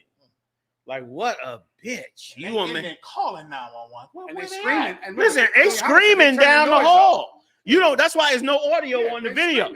They screaming. They claim they don't want you to hear the kids screaming because the parents, if hear the kids screaming, they don't want. But what you gonna hear is all while he reaching for that hand sanitizer, boom, boom, boom, boom. And anybody that been to a gun range and hear one of them rifles, even indoors, even if you go to a gun range regularly, you hear one of them AR-15s indoors, that rifle is loud as hell. Indoors, man, that rifle sound like hell coming down that hall. And he in there shooting them kids. They screaming, the gun going off. This motherfucker, this cat, he making sure his hands clean. Like, that is some real weak ass mess. And you got the shields. I've been wanting to ask you about them shields. Them shields will stop a rifle round. What is you waiting on? Cat in there killing babies. What is you waiting on? And like y'all brought out, you got to care about them people. And once again, that's why the whole melting pot is a goddamn lie. Because really, every nation is going, like the scriptures say, turn to their own people and take care of their own people. This idea that we gonna all be together in the melting pot, this is a white man's idea. And it's the so-called Jews propaganda, because he don't never want another Adolf Hitler. He don't want an Adolf Hitler turning on him and putting him back in concentration camp. So he wants to make sure that every country has to have that democratic love everybody, bring everybody in the melting pot. The problem with it is, and they push it through our churches, but the problem with it is that you do not get what they requiring you to give. You gonna give all your love to your slave master, but you ain't gonna get none of that love back. When they come to kill your babies, you can best believe, brother, if that was Park Avenue or Fifth Avenue, Madison Avenue in New York, or one of them towns, brother, they would have halfway ripped the top off the building to get to them white babies. Them little blonde hair, blue-eyed babies. If them white Karens was standing out front that school, they wouldn't have got maced or anything. They would have probably been allowed to go in with their guns with the cops, because the cops would have been inside. That's the difference, man. And it is why the 12 tribes should prepare themselves for the Most High's return, man. You know what I mean? So that joint is off. I got some more evidence for you. I had Yediah look up if I could. And if I could, this story proves what we've always said about cops, that they don't have any ability to love anybody. And that's why they can kill children in the black community. Like, they can kill Tamar Rice because they don't feel that thing that we feel for Tamar Rice. They cannot come in and rescue these children for the same reason. They can shoot an unarmed black man for the same reason. That thing that would make you say, well, we should make sure he has a gun before we shoot him. they don't have that because they don't feel that thing that makes you not want to take the life of someone. They don't feel unjustly. it for us. They don't feel it for us. They feel it for them. That's why the mass. Sorry to cut you off. please. That's why the mass shooter gets away Shalom. and lives, because they feel it for him. That's why you got so many videos on YouTube with Edomites shooting at the cops, which I don't even understand that. If I shoot at the cops, I'm expecting the cops to kill me. Like if I'm shooting at them, I'm supposed to be thinking this is the end of my life. I'm either taking them out to get away, or they gonna take me out. Like, what is you shooting at the cops for? But in the Edomites, they shooting at the cops and expect to live and do live and don't get taken the hell out. And that is evil as hell, because once again, like you bring it out, it's the mindset they have against us. But I want to. You got another stat if you want it. If you want it. Another what? It's a stat. You have it, you there? Did I give it to you? Please go ahead. Go ahead. Conor McCon, what profession has the highest rate of domestic violence? Things like this, I just look up sometimes because I know what I'm gonna see. Right? And I went and looked up with these cops refusing to go in there and help these children, with how they shoot children in the black community like they're nothing, unarmed black men like they're nothing. I went and looked up what profession has the highest rates of domestic violence. You guessed it. Go ahead, Udiah. Conor McCon, that would be police officers. Police officers has the highest rate of beating their wives, of higher than construction workers, bus drivers. There is no one with more reported domestic violence issues than police. It's something about who they hire. They hire a ton of fake tough guys. Like people who are, look tough, who got bravado and, drink beers down there, McGillicuddy's, and act all tough in the way they dress, but really are just going to go home and beat their wife and kill your child. And that's that. And that's the stat.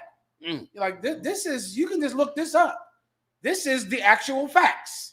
And if I could, first of all, there should be no cop. There should be a limit to how long you could be a cop. Like, how you gonna be a police for 20 years? Like, that's like going to a war zone for 20, 30 years. Like, no cop should be there. It's supposed to be some form of either you get promoted off the street or you got to rotate out to the post office or something. Because how you gonna just be on the street every day with overtime for years and years and years and years and years and years? That's why I don't blame you for saying, man, damn this. What am I going to go through all this BS stress for and not get the hell up out of here and really be able to show the love to my people that they deserve? Instead, you turn around and got to be stuck in there for 20 damn years, and you getting in shootouts and just having to carry a gun, period, for those long periods of time. Even in war, Esau say 12 months. 12 months is supposed to be the end of the time that you go for war, and then that's the end of it. You know what I'm saying? Then you come home and you done. But meanwhile, you on the street 15, 20 years, you got all kinds of stuff that cop is seeing. And of course, like you said, he ain't, he's another. Look, I got to move on. I got to go on. I got to go on. Go ahead. I got to show them how to run the police force. Yeah, I'm from the projects. I got to show you how to run the damn police force. Yeah, you right on that. You should. And I'm gonna tell you why you should show them, sir. Because that's what you did to me and saved my life. And I'm gonna tell you what Commander GEN.YAHANNA did, right? Oh, man. Listen, I got to go on another story. Y'all can't give me. It's go ahead. Real quick. In that profession right now. Go ahead.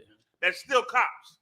And you got to know that, you can lead that. And you can't give your brother a break, man. Yeah. You ain't got to always go hardcore on your own people, man. You can. I did it.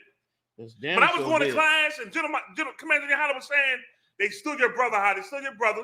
You got to deal with them, but, make sure you say they stood your brother. That right there, that knowing that, made me not pull the trigger. Maybe not look always first to shoot, ask questions later. It always gave me a pause to be able to say, well, you know what? That's still my people.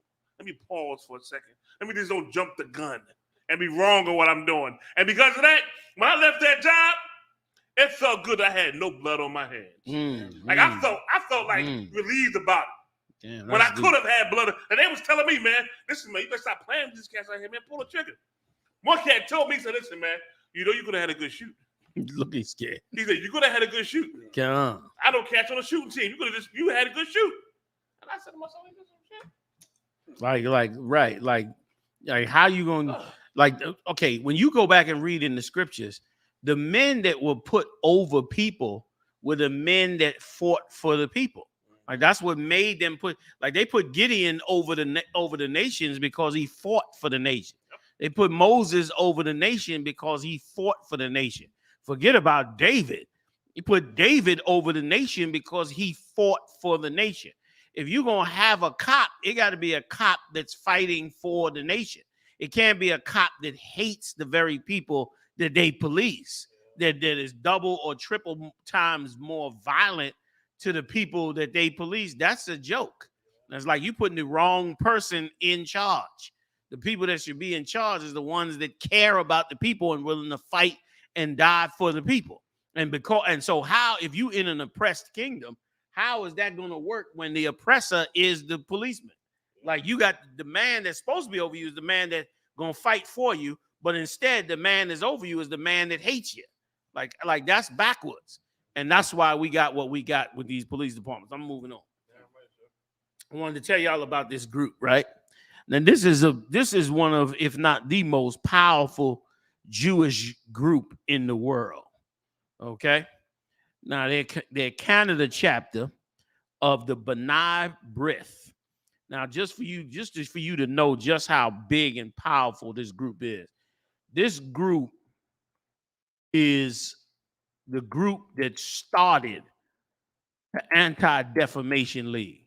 If you know anything, if you look into anything about the so-called Jew, the Anti-Defamation League is one of their biggest, I just call them a spy agency because that's what the hell they basically doing. They're not a government agency, but they are a non-government agency, but they operate like a high-tech intelligence organization. I'm talking about the Anti-Defamation League.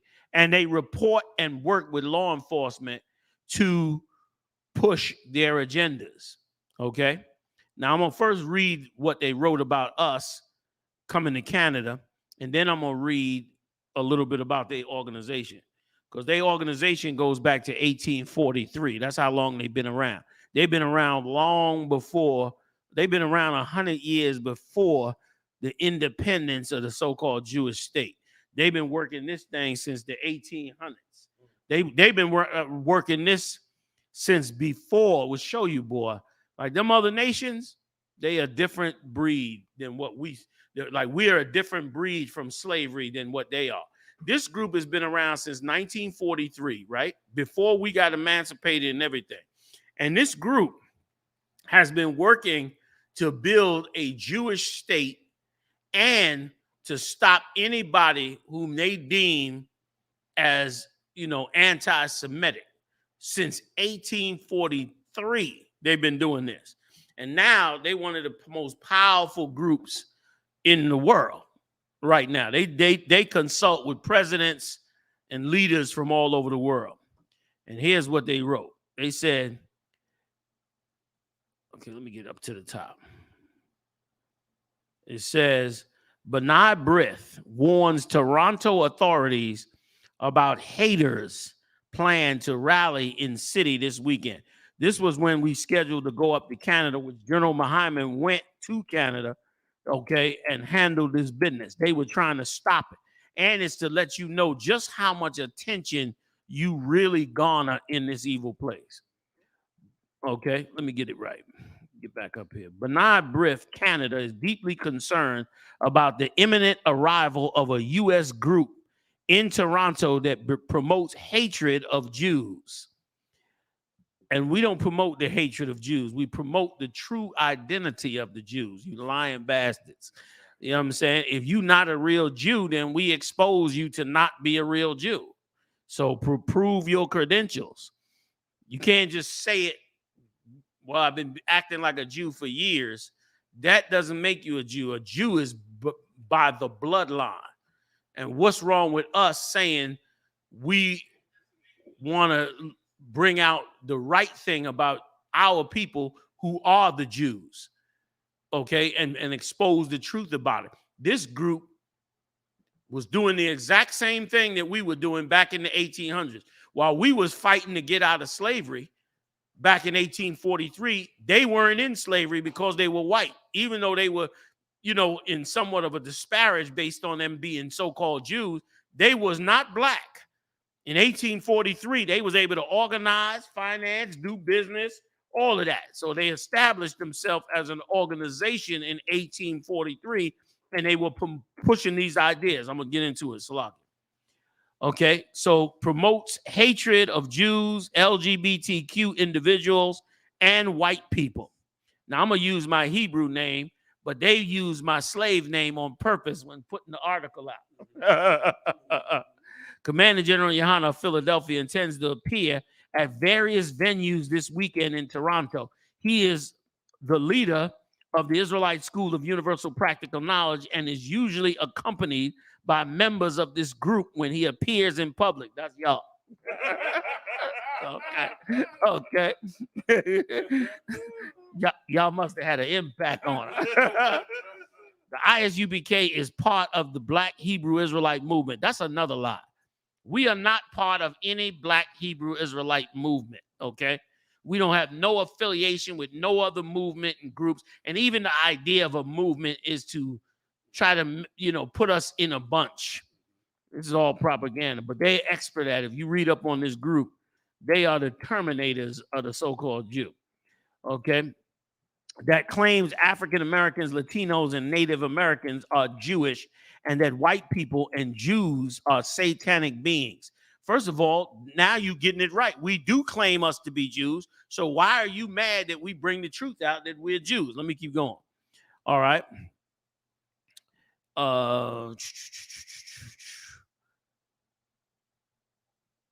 Okay. And Jews are satanic beings.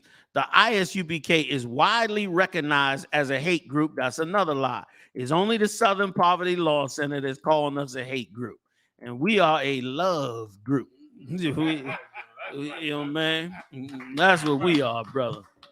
You know what I mean? Like, once again, you can't love your own and say that another race of people have done harm to you. If you do, they put you in the group of a hate group. Now, if I could, real quick, let me tell you something about this group.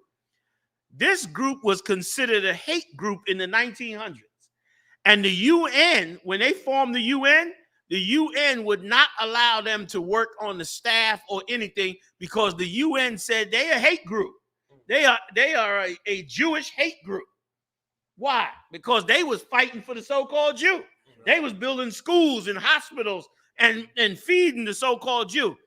What do we do in the Israelite School of U.P.K. for blacks, Latinos, and they feed them, clothe them, house them. We doing the exact same thing this group was doing in 1843. But we are now the group is calling us the hate group when they was called that for doing it for their own people. Let me get some more. All right.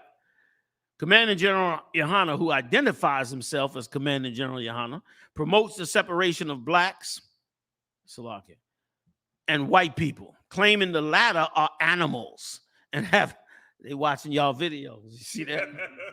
And have no compassion. Yohanna also claims Jews run everything and are nasty, filthy devils in the same video. Yohanna, again, they use my slave name, said the Jewish man is a goddamn liar. That's true. I did say that. But Brith also notes that Yohanna promotes hatred of LGBTQ individuals. We don't promote any hatred of LGBTQ communities. What we say is that it is a sin against the Lord and that the Lord is going to put them to death. And that's, once again, the propaganda of this evil place. You got many religions that say homosexuality and transgenderism is against God. There's many churches that say it. The Muslims say it. The conservative so-called Jews say it. I mean, the Hasidim believe that homosexuality is wrong. The Hasidim, the so-called Jew. Not just them, the Sephardics as well. They believe that, and the Ashkenazi, all of them have sects that say homosexuality is wrong. But when we say it, then it's our hatred of them. We saying it's a damn sin. And the Most High gonna put you to death for it. Why are you changing the words around to make us look like something else, something that we're not? Okay. In a recent video, an associate of General Yohanna said, "We are going to clash, and you may see a rainbow on fire." Which one of y'all said that? It may, right. It may catch on fire. Who knows? Yohanna is scheduled to speak at a rally at Dundas Square in Toronto this weekend. B'nai Brith notes that Pride Toronto celebrations are scheduled to take place at the same time. The city of Toronto has confirmed to B'nai Brith that no permit has been issued to the ISUPK. They went in there and tried to clip a permit for the speaking. B'nai Brith has previously alerted the Canada Border Service Agency. They don't want the head of the ISUPK or the ISUPK in their damn country. The Toronto Police, wait a minute, the Canada Border Service Agency, the Toronto Police Service, and the organizers of Toronto Pride about ISUPK's anticipated arrival. Oh, now I feel like a celebrity. Like the anticipated arrival. Come on, Muhammad. Let me get them accolades. 40 years. Let me feel them accolades, man. You know what I'm saying? Oh, B'nai Brith, the water. You know what I mean? The water, you bunch of monsters, which I'm gonna bring out about them in a second, has informed the owners of a private building that is scheduled to host the ISUPK about the group's belief. The ISUPK is part of the Black Hebrew Israelite movement, they're saying it again, which has been linked to murder and violence. Like, I need to sue y'all because we ain't linked to no murder and no violence. Okay? Damn right. We ain't linked to no murder and no violence. And if we was, you'd never find out anyway. So I don't know what you talking about. Okay? You would have never, you know what I mean? Like, come on, man. Ain't no snitches in the UPK, okay? You know what I mean? Ain't no 6ix9ines and all that. Ain't none of them in there. You can forget that, okay? Okay, linked to murder and violence in the not-so-distant past, said Michael Marston, Chief Executive Officer of B'nai Brith Canada. We anticipate that Toronto law enforcement agencies will heed our warnings and will act accordingly if violations of either the criminal code or the city of Toronto's anti-discrimination policies occur, should they be permitted to enter Canada. They don't even want us in the country. Big shout out to ISUPK Canada. Big shout out to y'all. B'nai Brith also has contacted the City of Toronto Parks, Forestry, and Recreation Department regarding a scheduled rally by Yohanna and his group in a Toronto park this weekend. The TPFR, that group, told B'nai Brith last week that it is looking into the matter. And I'm happy to say the brothers and sisters of Canada, Officer Aban, General Kabbalah Moff, General Mahayman, all put it together, something strong, and rocked the hell out of Canada. Okay? Now, let me give you a little background on this group. So we appreciate the international news published by the B'nai Brith over nothing, because they believe the same damn thing in themselves. Now, here's their bio on them. B'nai Brith International is a Jewish service organization.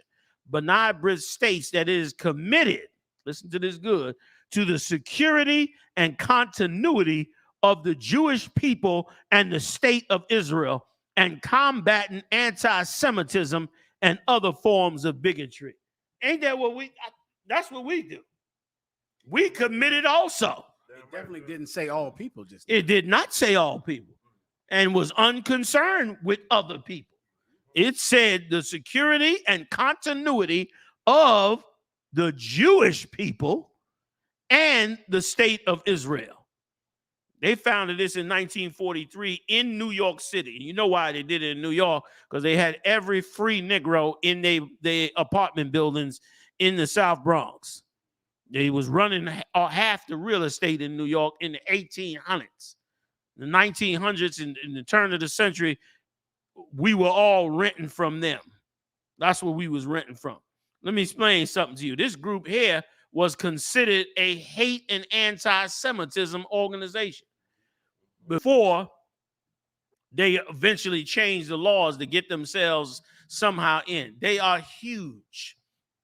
A bunch of rich lawyers that are tied into everything. They also, like I said earlier, created the Anti-Defamation League, which shows you they keeping an eye on us. They watching what we do and seeing what we do. And the Anti-Defamation League, they got a whole system of reporting to the police what they believe are anti-Semitism crimes or hate crimes. They got a whole system. I've seen tapes. I don't know if these are published on the internet, but I've seen tapes out where they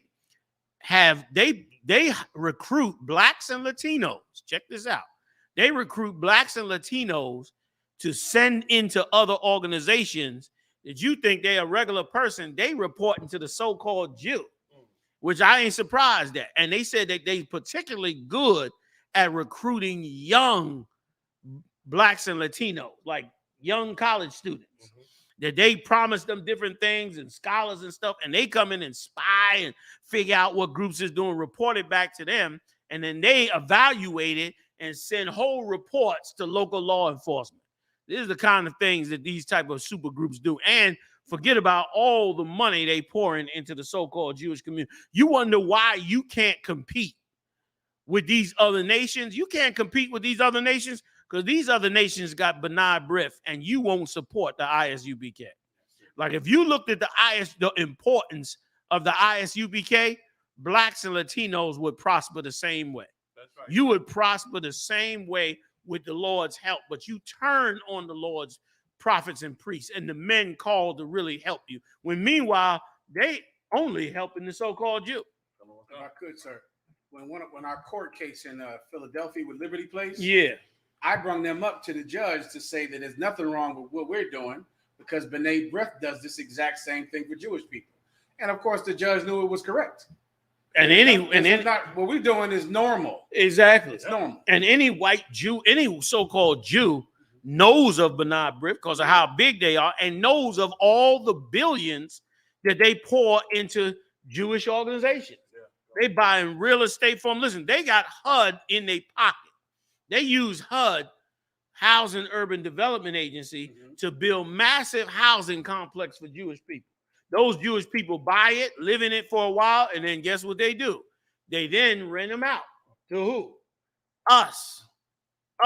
And they all over they in Australia, they in Canada, they in the US, they in Russia, they all over the world. And they helping their people and building their people and pouring money into the state of Israel. And every group that come along, they see that doesn't believe what they believe, they start letter campaigns. They call government agency. We wasn't expected to see this letter because it's in Canada. Yeah. Their main headquarters is right here, but you don't hear nothing about it because the New York chapters is being real quiet because they here. They don't want us focusing on them. So they wrote the letter out of Canada thinking it would only be seen and heard up there. When meanwhile, the brothers and sisters in here got, saw the letter. Again, big shout out to Canada. Big shout out to Toronto and Montreal. Listen, and if I could, do you know that they got 300, they got their operation so big, they got a 300-acre compound right in the Poconos. 300 acres they got in the Poconos where they operating all over the New York region, trying to stop anybody who will expose that they not a real Jew. So, hey, we over the time. Support the truth. ISUPK.com. Big shout out to Mashak Mayan doing this thing, raising them numbers up, man. Show us on the road. Big shout out to Marah, Yadai, and Ibad. Really rocking out this studio, man. Y'all doing an amazing job, man. See y'all in Chicago this week, man. Shalom. Oh, Salakia, big shout out to the heavy hitters. You took me off yet? I'm I'm still on. Big shout out to the heavy hitters, man. In the building with me, General Muhammad, General Makala, General Hazai Young, man. I'll see y'all next time live on the UPK, y'all. Shalom. What up? I'm Captain LeBron, Israelite School of Israelite, the Commander Gen.YAHANNA, inviting all blacks and native Indians out to the 5th annual Fire Weekend. Shalom, Israel. Come to the Fire Weekend, man, in Chicago. Midwest Fire Weekend. You know how we get down. July 21st to the 24th, we're going to be in Chicago. You got a lot more to lose, man. Under the Midwest Ross in the set, captain for $13,000.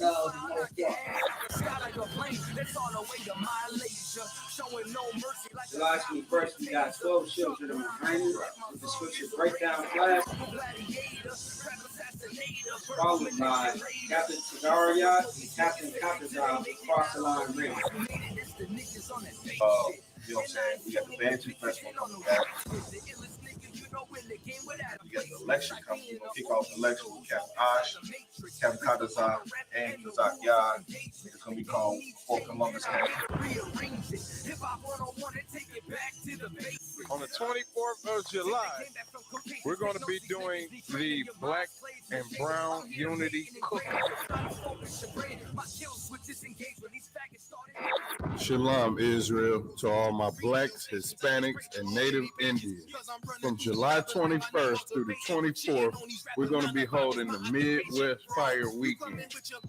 On July 21st, we hold a scripture breakdown with none other than 12 Shield General Muhammad from 6 p.m. to 8 p.m., followed by Cross the Line Radio.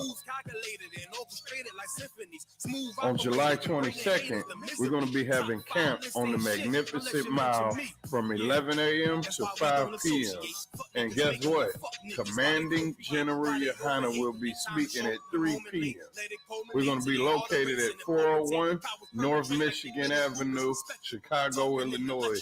After that, we're going to have the Before Columbus Came lecture from 6 p.m. to 9:30 p.m. located on 9909 Roosevelt Road, Suite 100. On July 23rd, you can catch us at the Bantu Festival from 10 a.m. to 10 p.m. We're going to be located at 1130 Midway Place Science Park, Chicago, Illinois. And then last but not least, we're going to be having the Black and Brown Unity Cookout from 12 p.m. to 8 p.m. located at Douglas Park, 1200 West 12th Place. For more information, call 708-299-5821. Again, 708-299-5821. Also, if you would like to help out and support this troop and brotherhood, go to the Midwest Fire Weekend Black and Brown GoFundMe account and make a generous donation.